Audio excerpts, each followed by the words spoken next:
क्या ये सच्चाई नहीं है प्रदीप जी? समाजवादी पार्टी जो है 17 के मुकाबले 22 में बढ़ी, उसका वोट शेयर बढ़ा, उसकी स्थिति अच्छी हुई और वो आपको टक्कर देती हुई दिखाई दे रही। आप अपने प्रश्नों जो प्रश्न आए उनके उत्तर के साथ ये भी बताइए कि कहीं आपको ऐसा लगता नहीं है कि बेरोजगारी, महंगाई और सुरक्षा, कानून व्यवस्था, इनके मुद्दों पर कहीं आपको नुकसान ना हो जाए? सईद जी, ये आज तक का ग्राफिक है। ये मेरा ग्राफिक नहीं है, ये आज तक का ग्राफिक है। और मैं आज तक के ग्राफिक के हिसाब से आपको बताना चाहता हूं कि उत्तर प्रदेश की स्थिति कानून व्यवस्था की क्या है। डकैती में 86% कमी योगी राज के अंदर। लूट के अंदर भारतीय जनता पार्टी की उत्तर प्रदेश सरकार में समाजवादी पार्टी के कंपैरिजन में 78% कमी। हत्या के मामलों में 43% कमी। फिरौती के मामले में 70% कमी। दहेज हत्या के मामले में 17% कमी। बलात्कार के मामले में 25% कमी। और हाईएस्ट कन्विक्शन रेट महिलाओं के प्रति क्राइम में 70%। उत्तर प्रदेश के अंदर योगी आदित्यनाथ प्रधानमंत्री नरेंद्र मोदी जी के विजन की सरकार है। ये मैंने नहीं कहा, ये आज तक स्वीकारता है, पहली बात। इनके समय गायत्री प्रजापति जैसे लोग सरकार चलाया करते थे, जिन पे रेप का आरोप लग जाता था, जो कोर्ट के अंदर भी रेप का आरोप लग जाता था, तब भी आदरणीय मुलायम सिंह यादव जी जाके उनको बचाते थे और अखिलेश यादव उनको हटाते नहीं थे। इनके समय मोहित खान जैसा एक व्यक्ति जो करहल के अंदर एक दलित बच्ची का रेप करता है, परंतु उसके बाद भी अपने वोट बैंक को सुरक्षित रखने के लिए समाजवादी पार्टी जो पीडीए की बात करती है उस दलित बच्ची के लिए खड़ी नहीं हुई। ये बात करेंगे सम्मान की, जो अपने पिताजी का सम्मान नहीं कर पाए स्वर्गीय मुलायम सिंह यादव जी का स्टेज से उनसे माइक छीन लिया, ये इनकी सच्चाई थी और ये भी पूरा पब्लिक में वीडियो था। अब मैं बात करना चाहता हूं, ये बड़ी सनातन की बात कर रहे हैं। अयोध्या में प्रभु श्री राम का मंदिर बना, क्या ये दर्शन करने गए? अड़ंगे किसने लगाए? समाजवादी पार्टी और कांग्रेस ने लगाए। वकील किसने खड़े किए इसके खिलाफ? समाजवादी पार्टी और कांग्रेस ने खड़े किए।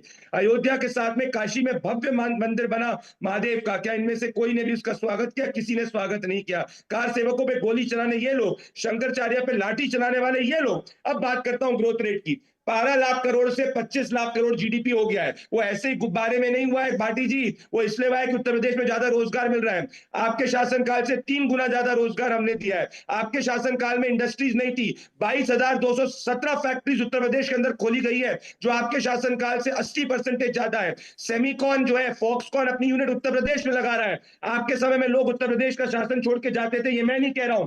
जयराम रमेश ने अप्रैल 1 2012 में बोला उत्तर प्रदेश सिर्फ और सिर्फ स्कैम के लिए जाना जाता है, जिसके साथ आप अलायंस के अंदर थे।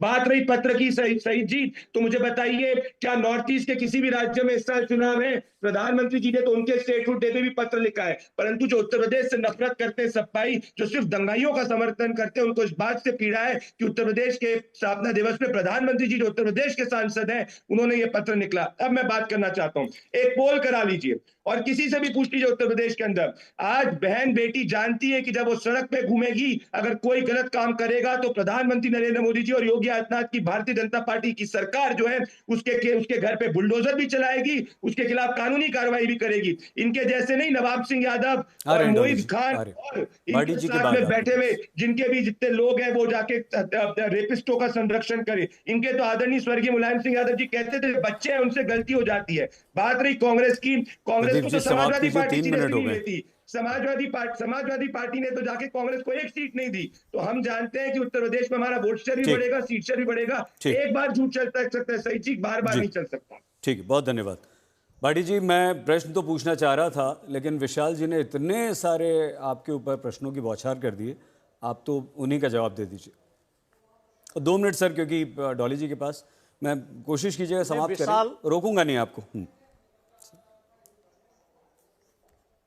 नहीं, एक तो आपके शो में ये गंभीर प्रश्न खड़ा हो गया कि भारतीय जनता पार्टी के प्रवक्ता प्रदीप भंडारी हैं या विशाल मिश्रा हैं। ठीक है, बीजेपी के प्रवक्ताओं को तो झूठ बोलने की आदत होती है। जो भी राष्ट्रवादी, नहीं प्लीज, प्रदीप भाई प्लीज मत बोलिए, प्रदीप भाई प्लीज मत बोलिए, प्रदीप भाई प्लीज मत बोलिए, अच्छा नहीं लगता, आवाज बंद करना प्लीज। नहीं, आवाज अच्छा नहीं लगता प्रदीप जी। सर पूरी भाटी जी शुरू कीजिए प्लीज। क्योंकि विशाल मिश्रा क्योंकि पत्रकार के नाम से बैठे हैं आपके शो में, तो इन्हें फर्जी बातें नहीं करनी चाहिए थी, फर्जी बातें नहीं उठानी चाहिए थी। उनकी बातचीत से ऐसा लगा कि उनके अंदर जो है कुछ जातीय घृणा है, पीडीए के प्रति, पिछड़ों के प्रति, दलितों के प्रति। उन्होंने शुरू में ये कह दिया कि जब समाजवादी पार्टी की सरकार थी, विशाल जी मत बोलिए प्लीज, विशाल जी प्लीज, इसका मतलब ये है कि अब आप वो बदला ले रहे हैं। विशाल जी प्लीज नहीं बोलने दीजिए। सुन लीजिए। और विशाल भाटी जी जी ने बहुत संयम से सुना आपको। विशाल जी, आप ये सिद्ध कर रहे हैं अपने व्यवहार से कि आप पत्रकार नहीं हैं। विशाल जी, आप अपने व्यवहार से ये सिद्ध कर रहे हैं आप पत्रकार नहीं हैं, आप बीजेपी के भक्त हैं, आप बीजेपी के पक्ष में हवा बना रहे हैं। आप बीच में चिल्लाए, ऐसा तो प्रवक्ता चिल्लाते हैं, पत्रकार को नहीं चिल्लाना चाहिए। आपने ये कह दिया था शुरू में ही कि जब समाजवादी पार्टी की सरकार थी, जब पिछड़ों को दी जाती थी नौकरी, तो इसका मतलब अब पिछड़ों के साथ अन्याय किया जा रहा, आप बदला लेना चाहते हैं। इसका मतलब योगी जी की सरकार बदले की भावना से काम कर रही है। जहां तक आप इन्वेस्टमेंट की और नौकरी की बात कर रहे हो, एक इन्वेस्टमेंट समिट की थी योगी जी ने उत्तर प्रदेश में 2 बार, और 44 लाख करोड़ का इन्वेस्टमेंट होने का दावा किया था। क्या आप बता पाएंगे कि कितना इन्वेस्टमेंट हुआ उत्तर प्रदेश में? 1 लाख करोड़ भी नहीं हुआ। इतना आप केवल हेडलाइन मैनेजमेंट का काम बीजेपी की सरकारें करती हैं। अब माननीय मोदी जी का पत्र भी उसी की तरफ इशारा है। अब मोदी जी ने, अमित शाह जी ने और उत्तर प्रदेश के बीजेपी के अध्यक्ष ने उनकी तारीफ कर दी। ये कोई न्यूज है? बीजेपी के नेता बीजेपी के मुख्यमंत्री की तारीफ कर रहे हैं, ये कोई न्यूज है? न्यूज ये है कि योगी जी की जब सरकार बनी थी 2017 में, तो उन्होंने कृषक समृद्धि आयोग बनाया था और यह दावा किया था कि किसानों की आमदनी दुगनी करेंगे। शहीद अंसारी जी, आप आश्चर्य में पड़ जाएंगे, उस कृषक समृद्धि आयोग की एक मीटिंग तक नहीं हुई, एक भी मीटिंग। उसका पता नहीं है कहां गया। इन्वेस्टमेंट समिट के जो मुख्य प्रमुख बनाए थे अभिषेक प्रकाश, वो घोटाले में फंसे हुए हैं, वो फरार हो गए, पुलिस उन्हें ढूंढते फिर रही थी। ये योगी जी की कार्यशैली है। ये इन्होंने कहा कि बुलडोजर चल रहे हैं। बुलडोजर केवल मुसलमान और दलित और पिछड़ों के घरों पर चल रहे हैं।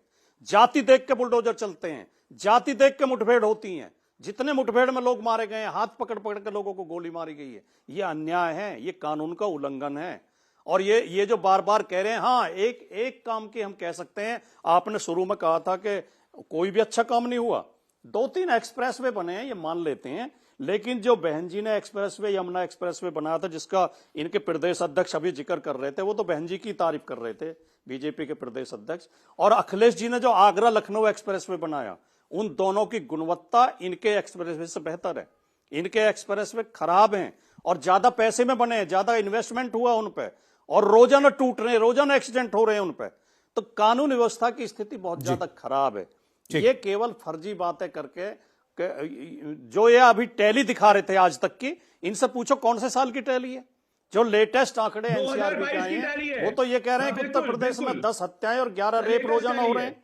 10 हत्या और 11 रेप रोजाना हो रहे हैं। 10 हत्या और 11 रेप रोजाना हो रहे हैं उत्तर प्रदेश में। एनसीआरबी के आंकड़े तो ये बता रहे हैं। कह रहे हैं औरतें रात में घूम रही हैं। भाटी जी, समाप्त कीजिए अरे प्लीज। दिन में लड़की को उठा ले गए मेरठ में। बहुत धन्यवाद। डॉली जी, डॉली जी, आपको लगता है कि ये आपके पास, नहीं सर, मैं लाइन से बारी बारी से आ रहा हूँ, क्षमा कीजिएगा।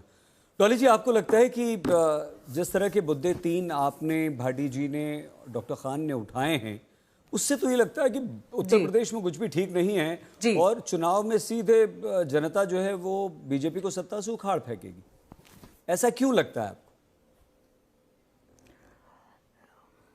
देखिए, उत्तर प्रदेश की जनता ने तो 2024 के चुनाव में भी भारतीय जनता पार्टी को आईना दिखाया है और अब तो उनको सरकार बदलने का मौका मिलने वाला है। ये भारतीय जनता पार्टी को इस बार उत्तर प्रदेश की जनता छोड़ने वाली नहीं है, क्योंकि जब वो ये सोचते हैं कि हमारी बेटियां आज पढ़ने जाएंगी, हमारे गृह मंत्री कह रहे थे दूरबीन, अभी भाटी जी ने बताया ना, मेरठ ही आ जाए, ज्यादा दूर नहीं है दिल्ली से, मेरठ आ जाए। गाजियाबाद के किस्से मैं बता देती हूँ, जहां पुलिस वाला जब एक लोनी की लड़की एफआईआर के लिए गई तो किस तरीके से कुर्सी पे पैर रखकर उसे गालियां दे रहा था और गंदी गंदी बातें सुना रहा था। ये उत्तर प्रदेश की पुलिस के हालात है। और कानपुर तो इसका सबसे बड़ा जीता जागता सबूत है। ये तो ज्यादा लंबी और दूर की बात नहीं है। पेपर लीक बता दीजिए, पिछले मैं बता देती हूँ, कांस्टेबल भर्ती घोटाला, पुलिस भर्ती घोटाला, कितने सारे घोटाले हुए, लिस्ट गिना दूं मैं, ये भी लिस्ट लेके आए हैं। तो ये पेपर लीक, भर्ती घोटाले, बेरोजगारी के आंकड़े, क्या आज का युवा जिस तरीके से नौकरी, क्या हम पूरे देश में 47 साल में सबसे ज्यादा बेरोजगारी नहीं झेल रहे? क्या युवा की बेरोजगारी देश के लिए कोई मुद्दा नहीं है? शंकराचार्य की प्रदीप भंडारी जी ने बात की, अरे पूरा देश जान रहा है किसके प्रशासन ने चोटी पकड़ पकड़ के सम्मानित पंडितों को, सम्मानित लोगों को मारा।